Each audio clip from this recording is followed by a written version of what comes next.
পরিস্থিতি এমনও হইতে পারে 17 মাস না হয়ে 17 সপ্তাহ না 17 ঘন্টায় একটা পতন ধ্বনি আমাদের সামনে চলে আসতে পারে। তো তেল বিতরণ যদি সংসদে চলে, আপনি পেট্রোল পাম্পে তেল পাবেন কোথায়? তেল তো চলে গেছে সংসদে। এই জন্য আমরা বলি সংসদে তেল বিতরণ বন্ধ করেন, তেল বিতরণ অক্টেন এখানে পাম্পে নিয়ে আসেন। পাম্পে তেল বিতরণ না করে এরকম সংসদে তেল বিতরণ করে ফ্যাসিস্ট হাসিনার পতন হয়েছিল। হেলিকপ্টারে উঠেছিল, সকালের নাস্তা করে দুপুরে খাইতে পারে নাই, তার আগে দেশ ছাড়তে হয়েছে। নখের কালি শুকানোর আগেই অমুক কাঠ বিতরণ সম্পন্ন। নখের কালি শুকাইতে পারে নাই, খাল কাটা শেষ। নখের কালি শুকাইতে পারে নাই, কৃষক কাঠ বিতরণ শুরু হয়ে যাবে। নখের কালি শুকাইতে পারে নাই, অমুক উন্নয়নে ভাসাই দেওয়া হবে। আবার তো সেই কথাই শুনতে পাচ্ছি, আগের সেই উন্নয়নের মাধ্যমে নির্বাচনের অধিকার কেড়ে নেওয়া হয়েছিল, মাঝখানের 1.5 বছর নির্বাচন করতে করতে বিচার সংস্কার শেষ করে দেওয়া হয়েছিল, এখন আবার উন্নয়নের মাধ্যমে গণভোটের অধিকারকে কেড়ে নেওয়ার চক্রান্ত চলছে। আর কেন যেন মনে হয় শহীদ প্রেসিডেন্ট জিয়াউর রহমান খাল কেটেছিলেন পানি নিয়ে আসার জন্য, আর বর্তমান বিএনপি খাল কাটতেছে পাশের কোন একটা রাষ্ট্র থেকে কুমির ডেকে নিয়ে আসার জন্য। এই কুমির আপনাকে শুধু শেষ করবে না, এই কুমির এই বাংলাদেশের মানুষকে যদি আঘাত করার চেষ্টা করে, তাহলে 2024-এর 5ই আগস্ট, জুলাই আগস্টের গণঅভ্যুত্থানে যেভাবে গর্জে উঠেছিল, তার চেয়ে কয়েক গুণ শক্তি দিয়ে আবার গর্জে ওঠা হবে। রিকশাওয়ালারা জানতে চায়, ভাই ভোট তো দিলাম এক জায়গায়, চলে গেল আর এক জায়গায়, ঘটনা কি? জানতে চায় না? চায় না? জানতে চায়। আমরা ভোট দিয়ে আসলাম এক জায়গায়, ভোটের ফল দেখছি যাচ্ছে আর এক জায়গায়। আমরা পরিষ্কার বলতে চাই, এই কথার প্রতিধ্বনি যদি গণভোটে এই সমাজে বাস্তবায়ন না হয়, খুব শীঘ্রই এই জনতাই মাঠে নামবে। আমার ভোট দিয়েছিলাম যেখানে, সেখানে এই ভোট আবার ফিরে নিয়ে আসার জন্য আরেকটা নির্বাচন আমাদের আদায় করতে হবে। যে বাক স্বাধীনতার জন্য 2024-এর গণঅভ্যুত্থান, যে বাক স্বাধীনতার জন্য 1971-এর আন্দোলন, যে বাক স্বাধীনতার জন্য 1952-এর ভাষা আন্দোলন, এটা কথা বলার জন্য একজন নারীকে রাত 11টার সময় কোনো মামলা দরকার হয় না, কোনো নোটিশ দরকার হয় না, কোনো আইনের তোয়াক্কা করার দরকার হয় না। উপর থেকে নির্দেশ দিয়েছেন, পুলিশ তাকে ধরে নিয়ে এসেছেন, গ্রেপ্তার করেছেন, গ্রেপ্তার করে তাকে থানায় নিয়েছেন, থানায় তাকে আটকে রাখা হয়েছে, জেলখানায় প্রেরণ করেছেন। তার একটা প্রতিবন্ধী সন্তান, এরকম একটা অমানবিক অবস্থার তৈরি যারা করেছেন, তাদের এই কষ্ট দেখার পরে আমরা বাংলাদেশে তথাকথিত নারী প্রগতির নামে যারা ইসলামের দোহাই দিয়ে মাঝে মধ্যে ইসলামের একটু এদিক ওদিক হলেই যারা শিয়ালের মতো হুক্কা হুয়া তোলেন, তারা এই সমস্ত কার্যক্রমে মুখে তালা দিয়ে তারা বসে থাকেন। যে বাক স্বাধীনতার জন্য 2024-এর গণঅভ্যুত্থান, যে বাক স্বাধীনতার জন্য 1971-এর আন্দোলন, যে বাক স্বাধীনতার জন্য 1952-এর ভাষা আন্দোলন, এটা কথা বলার জন্য একজন নারীকে রাত 11টার সময় কোনো মামলা দরকার হয় না, কোনো নোটিশ দরকার হয় না, কোনো আইনের তোয়াক্কা করার দরকার হয় না। উপর থেকে নির্দেশ দিয়েছেন, পুলিশ তাকে ধরে নিয়ে এসেছেন, গ্রেপ্তার করেছেন, গ্রেপ্তার করে তাকে থানায় নিয়েছেন, থানায় তাকে আটকে রাখা হয়েছে, জেলখানায় প্রেরণ করেছেন। তার একটা প্রতিবন্ধী সন্তান, এরকম একটা অমানবিক অবস্থার তৈরি যারা করেছেন, তাদের এই কষ্ট দেখার পরে আমরা বাংলাদেশে তথাকথিত নারী প্রগতির নামে যারা ইসলামের দোহাই দিয়ে মাঝে মধ্যে ইসলামের একটু এদিক ওদিক হলেই যারা শিয়ালের মতো হুক্কা হুয়া তোলেন, তারা এই সমস্ত কার্যক্রমে মুখে তালা দিয়ে তারা বসে থাকেন। আমাদের খুব লজ্জা হয় যে আপনাদের নারী প্রগতির নামে, মূলত নারী প্রগতির না, আসলে ওরা হচ্ছে নারী দুর্গতিবাদীর লোক। তারা হচ্ছে নারী দুর্গতিবাদীর এমন পরিস্থিতি, আমাদের হযরত মাওলানা শহীদ দেলোয়ার হোসেন সাঈদী রাহিমাহুল্লাহ বলতেন, এরা নারী প্রগতির নাম এইভাবে দেওয়া হয়েছে যে এরা শেয়ালের সামনে মুরগির স্বাধীনতা চায়, শেয়ালের সামনে মুরগির স্বাধীনতা চায়। যার কারণে আমরা লক্ষ্য করি বর্তমান সময় বাংলাদেশে 2024-এর গণ আন্দোলন পরবর্তী নির্বাচন, সেই নির্বাচনে একসাথে জাতীয় ভোট হয়েছে, একসাথে গণভোট হয়েছে। জাতীয় ভোটের ফলাফলের মাধ্যমে ওনারা 49% রায় পেয়েছেন একটি দল। একই সাথে এই দেশের মানুষ হায়ের পক্ষে গণভোটে 69% ভোট দিয়েছেন হায়ের পক্ষে। এখন এই 49% ভোটকে তারা স্বীকৃতি দিলেও 69% ভোটকে তারা এখন ল্যাপস করে এটাকে তারা জাতি থেকে ভুলিয়ে দিতে চাচ্ছেন।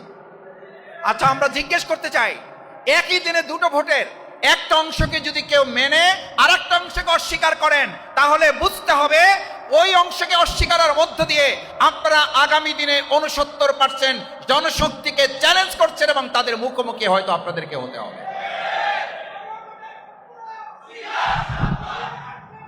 আমার ভাই এবং বন্ধুগণ, গণভোট কি শুধু জামাত ইসলামী চাইছিল ভোট? অন্য দলগুলো চাইছে না চায় নাই? চাইছে, শুধু চায় নাই, দয়া করে একটা ভোট দিয়েন। তো দয়া করে একটা ভোট নিয়েছি আমরা। দয়া করে এখন সেই গণভোটকে বাস্তবায়ন করুন, না হলে দয়া করে আর একটা বিপ্লবের মুখে আপনাদেরকে পড়তে হবে। আজকে সংসদে আমরা খুবই অদ্ভুত একটা কথা, একটা অদ্ভুত শব্দের আবির্ভাব শুনেছি। অনলাইনে আন্দোলন করেও নাকি এখন ট্রফি পাওয়া যায়। আগামী দিনের ফুটবল খেলা আর মাঠে আমাদের হবে না, আগামী দিনের সব খেলা এখন অনলাইনে হবে এবং ট্রফিও অনলাইনে পাঠিয়ে দেওয়া হবে। কারণ এখন মাঠে আর কারো কাজ করার দরকার হবে না, অনলাইনে বক্তৃতা দিয়ে যদি ট্রফি পাওয়া যায়, আগামী দিনে আর ফুটবল খেলা, ক্রিকেট খেলা মাঠে দেখার দরকার নাই। কি অদ্ভুত কথা! শহীদ হলো আমাদের সন্তানেরা, জীবন দিল তরুণ, কৃষক, শ্রমিক, মুটে মজুর, রিক্সাওয়ালা। এক রিক্সাওয়ালা এক শহীদকে নিয়ে হসপিটালে যাচ্ছে, দেখেন নাই আপনারা? এক শহীদকে গুলিবিদ্ধ এক সন্তান কিনে হসপিটালে যাচ্ছে। হসপিটালে যাওয়ার পরে সে জানতে পারছে এই গুলিবিদ্ধ সন্তানটা তার নিজের। ট্রফি সে পাবে না, ট্রফি পাচ্ছে যারা অনলাইনে আন্দোলন করেছে, যারা অনলাইনে বক্তৃতা করেছেন। এবং সেই ট্রফির বিনিময়ে নাকি নির্বাচন পাওয়া গেছে। ট্রফির বিনিময়ে নির্বাচন পাওয়া গেছে, যদি এটা সত্য হয় তাহলে ট্রফির বিনিময়ে পাওয়া নির্বাচন, ওই ট্রফির বিনিময়ে তাদেরকে সিটগুলো দিয়ে দেওয়া হয়েছে, আমাদের সিটগুলো পরিবর্তন করে। রিক্সাওয়ালারা জানতে চায়, ভাই ভোট তো দিলাম এক জায়গায়, চলে গেল আর এক জায়গায়, ঘটনা কি? জানতে চায় না চায় না? জানতে চায়। আমরা ভোট দিয়ে আসলাম এক জায়গায়, ভোটের ফল দেখছি যাচ্ছে আর এক জায়গায়। আমরা পরিষ্কার বলতে চাই, এই কথার প্রতিধ্বনি যদি গণভোটে এই সমাজে বাস্তবায়ন না হয়, খুব শীঘ্রই এই জনতাই মাঠে নামবে। আমার ভোট দিয়েছিলাম যেখানে, সেখানে এই ভোট আবার ফিরে নিয়ে আসার জন্য আরেকটা নির্বাচন আমাদের আদায় করতে হবে। সম্মানিত ভাই এবং বন্ধুগণ, আমরা কথায় কেন এত হয়ে যাচ্ছি? একজন বোন কথা বলছেন, তাকে গ্রেপ্তার করে ফেলছেন। ময়মনসিংহে একজন কথা বলছেন, তাকে গ্রেপ্তার করে ফেলছেন। এইরকম কথা বলা, এরকম সোশ্যাল মিডিয়া মানুষের জন্য মুক্ত করে দেওয়া, এই কথা তো শেখ হাসিনা বলেছিল। তো ফ্যাসিস্ট হাসিনা এই বক্তব্য দিয়েছিল যে আমার 2024 সালের 5ই আগস্ট পতন হয়েছে অনেক পরে, আগে আমার পতন হয়েছে সামাজিক যোগাযোগ মাধ্যমে, যেখানে আমাকে তারা পতন ঘটিয়েছে। আজকে আপনারাও যদি আবার কেউ, আমরাও আবার যদি কেউ এই সোশ্যাল মিডিয়ার বাক সান্দিকতা যদি আমরা বন্ধ করি, তাহলে মনে করতে হবে আবার ওরকম ফ্যাসিস্ট হাসিনার পতনের জন্য আমাদেরকে অপেক্ষা করতে হবে। সম্মানিত নাগরিক বৃন্দ, আজকে আমাদের এই প্রিয় মাতৃভূমি বাংলাদেশ, এই বাংলাদেশটাকে আমরা সবাই মিলে বাংলাদেশ, সবার আগে বাংলাদেশ, সবাই মিলে যদি বাংলাদেশ হবে, তাহলে সবাই মিলে বাংলাদেশ হলে আমরা সবাই মিলতে পারছি না কেন? সবার আগে যদি বাংলাদেশ হবে, তাহলে সবার আগে বাংলাদেশকে আমরা রাখতে পারছি না কেন?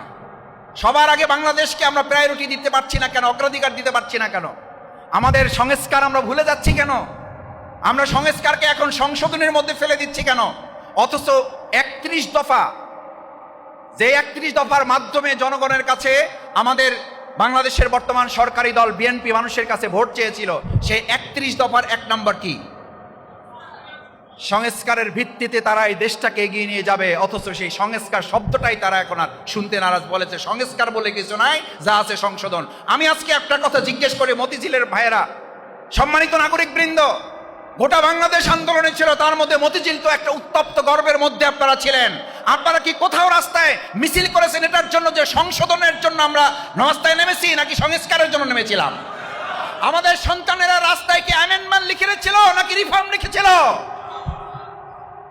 সংস্কারের কাজ চলছে, লিখে রাস্তা আটকে দাঁড়িয়েছিল। রাস্তা আটকে দাঁড়িয়েছিল, কি চলছে? সংস্কার চলছে, অন্য রাস্তা ব্যবহার করেন। সেই সংস্কারকে উধাও করে দেওয়া হচ্ছে কেন? তার মানে আমরা খুব ভালো করে বুঝতে পারি, আবার আমাদেরকে সেই 17 বছরের অন্ধকার বাংলাদেশের দিকে ফিরিয়ে নিয়ে যাওয়ার একটা গভীর চক্রান্ত চলছে। পরিষ্কার মাথায় রাখতে হবে, হেলিকপ্টারে শেখ হাসিনা পালিয়েছেন, কিছু লোক তার দোসররা লুকিয়ে আছেন, কিছু লোক পার্শ্ববর্তী দেশে আশ্রয় নিয়েছেন, তার দোসররা। কিন্তু যেই জেনজিরা, যেই আলফা জেনারেশন যারা বলেছিল বুকের ভিতর অনেক জ্বর, যত পারো গুলি কর, যেই জেনারেশন বলেছিল একটা গুলি করলে একটাই লড়ে, বাকিগুলো লড়ে না, সেই জেনারেশন চলে গেছে না আছে? আমি শুধু স্মরণ করাইয়া দিতে চাই, খাল কাটেন ভালো কথা, কিন্তু খালকে একটা কুমির ডাইকা নিয়ে আইসেন না। আমার কেন যেন মনে হয় শহীদ প্রেসিডেন্ট জিয়াউর রহমান খাল কেটেছিলেন পানি নিয়ে আসার জন্য, আর বর্তমান বিএনপি খাল কাটতেছে পাশের কোন একটা রাষ্ট্র থেকে কুমির ডেকে নিয়ে আসার জন্য। এই কুমির আপনাকে শুধু শেষ করবে না, এই কুমির এই বাংলাদেশের মানুষকে যদি আঘাত করার চেষ্টা করে, তাহলে 2024-এর 5ই আগস্ট, জুলাই আগস্টের গণঅভ্যুত্থানে যেভাবে গর্জে উঠেছিল, তার চেয়ে কয়েক গুণ শক্তি দিয়ে আবার গর্জে ওঠা হবে।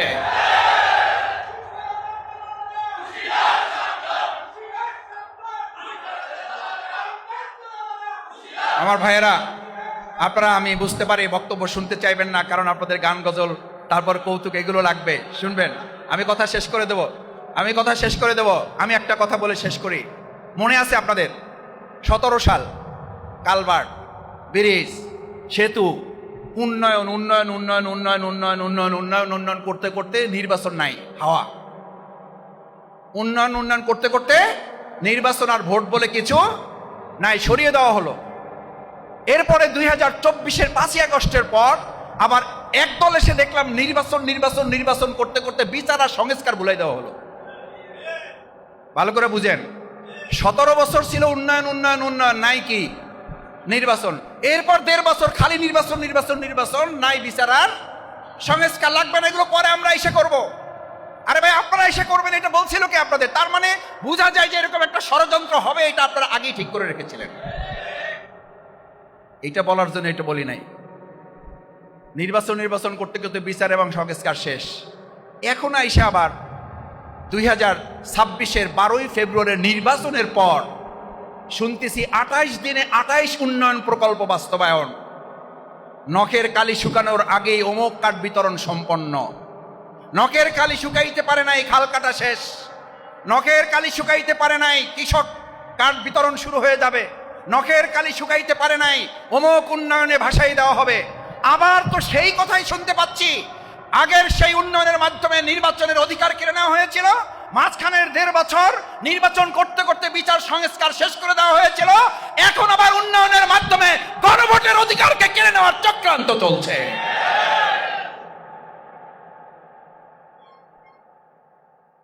উন্নয়নের ধোকায় আর মানুষকে 17 বছর ফেলে রাখা যাবে না। পরিস্থিতি এমনও হইতে পারে 17 মাস না হয়ে 17 সপ্তাহ না, 17 ঘন্টায় একটা পতন ধ্বনি আমাদের সামনে চলে আসতে পারে। আমাদের তরুণেরা, আমাদের যুবকেরা বিভিন্ন জায়গায় তারা কথা তুলছে, তারা বক্তব্য দিচ্ছে। আমরা নিজেদেরকে নিজের পায়ে যেন কুড়াল না মারি। 5 বছরের জন্য আমাদেরকে জনগণ রায় দিয়েছে, আমরা বিরোধী দলে ভূমিকা পালন করছি। 5 বছরের জন্য আপনাদেরকে জনগণ রায় দিয়েছে, আপনারা ভূমিকা পালন করুন। জনগণের 70% মতামতকে গুরুত্ব দিন, সংস্কারে হাত দিন।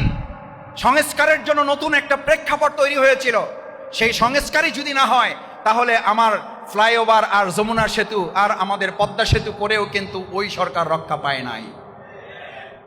সুতরাং আমার ফ্যামিলি কার্ড যত না দরকার, তার চেয়ে আজকে মানুষ আওয়াজ তুলেছে তেল পাওয়ার জন্য একটা কার্ড দরকার।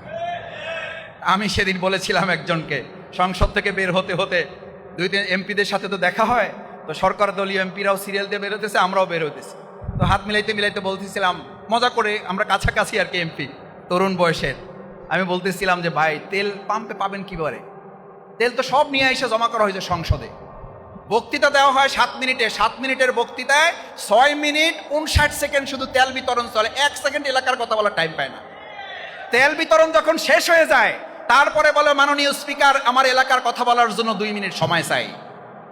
কারণ 6 মিনিট সময় যেটা নির্ধারিত ছিল, ওই 6 মিনিট নির্ধারিত সময়ে 5 মিনিট 59 সেকেন্ড চলে গেছে কি বিতরণে? তো তেল বিতরণ যদি সংসদে চলে, আপনি পেট্রোল পাম্পে তেল পাবেন কোথায়? তেল তো চলে গেছে সংসদে। এই জন্য আমরা বলি, সংসদে তেল বিতরণ বন্ধ করেন, তেল বিতরণ অক্টেন এখানে পাম্পে নিয়ে আসেন। পাম্পে তেল বিতরণ না করে এরকম সংসদে তেল বিতরণ করে ফ্যাসিস্ট হাসিনার পতন হয়েছিল। হেলিকপ্টারে উঠেছিল, সকালের নাস্তা করে দুপুরে খাইতে পারে নাই, তার আগে দেশ ছাড়তে হয়েছে। তেলবাজি বন্ধ করেন, বাস্তব কথা বলতে শুরু করেন। বাস্তব কথা না বললে মানুষের মন জয় করতে পারবেন না। যদি মানুষের মন জয় করে মনে করেন যে 49% ভোট পেয়ে গেছেন, তাহলে এটাও কিন্তু মাথায় রেখেন 69% ভোটকে কিন্তু আপনার তাহলে মোকাবেলা করতে হবে। আমরা আপনাদের বিরোধী নই, নাম বিরোধী দল, কিন্তু আমিরে জামাত বিরোধী দলের নেতা ডাক্তার শফিকুর রহমান পরিষ্কার বলেছেন, আমরা বিরোধী দলে থেকে যৌক্তিক কাজে আপনাদের সামগ্রিকভাবে সহযোগিতা করব, কিন্তু অন্যায় অযৌক্তিক গণবিরোধী কোনো বিষয় হলে সামর্থ্য অনুযায়ী জনগণকে সাথে নিয়ে প্রত্যেকটা বিষয় আমরা মোকাবেলাও করব। সম্মানিত ভাই এবং বন্ধুগণ, তাই আসুন, মতিঝিল অঞ্চল এটি একটি অর্থনৈতিক অঞ্চল, এটি আমাদের রাজধানী, অর্থনৈতিক রাজধানী। সেই অর্থনৈতিক রাজধানীতে যারা বসবাস করেন, সজাগ সচেতন থেকে দেশবাসীর কল্যাণে নিজেদেরকে আরও বেশি অগ্রগামী করার জন্য, মানুষের কাছে ইসলামের আহ্বান পৌঁছানোর জন্য, মানুষের অধিকার আদায়ের আন্দোলনে আপনারা ইতিপূর্বে যে ভূমিকা পালন করেছেন, আগামী দিনেও যদি প্রয়োজন হয় সেই ভূমিকা পালনের জন্য নিজেদেরকে প্রস্তুত করার আহ্বান জানিয়ে আজকে যারা কষ্ট করে দীর্ঘক্ষণ এখানে অবস্থান করছেন এবং শেষ পর্যন্ত যারা এখানে আমাদের এই কর্মসূচি সফল করার জন্য ভূমিকা পালন করবেন, তাদের সকলের প্রতি আন্তরিক কৃতজ্ঞতা ধন্যবাদ জ্ঞাপন করে আজকের আরও মেহমানবৃন্দ আছেন এবং আমাদের শিল্পী গোষ্ঠী অনেক বিষয় নিয়ে প্রস্তুতি নিয়ে তারা এখানে এসেছে। আমি মাঝখানে আপনাদের একটু সালাম দিয়ে গেলাম। আমি আশা করব আপনারা শেষ পর্যন্ত থেকে প্রোগ্রাম সম্পন্ন করে একসাথে আপনারা এখান থেকে বিদায় নেবেন, সেই প্রত্যাশা ব্যক্ত করে আবারও ধন্যবাদ জানিয়ে আমি আপনাদের কাছে দোয়া চেয়ে কথা শেষ করছি। আসসালামু আলাইকুম ওয়া রাহমাতুল্লাহি ওয়া বারাকাতুহু।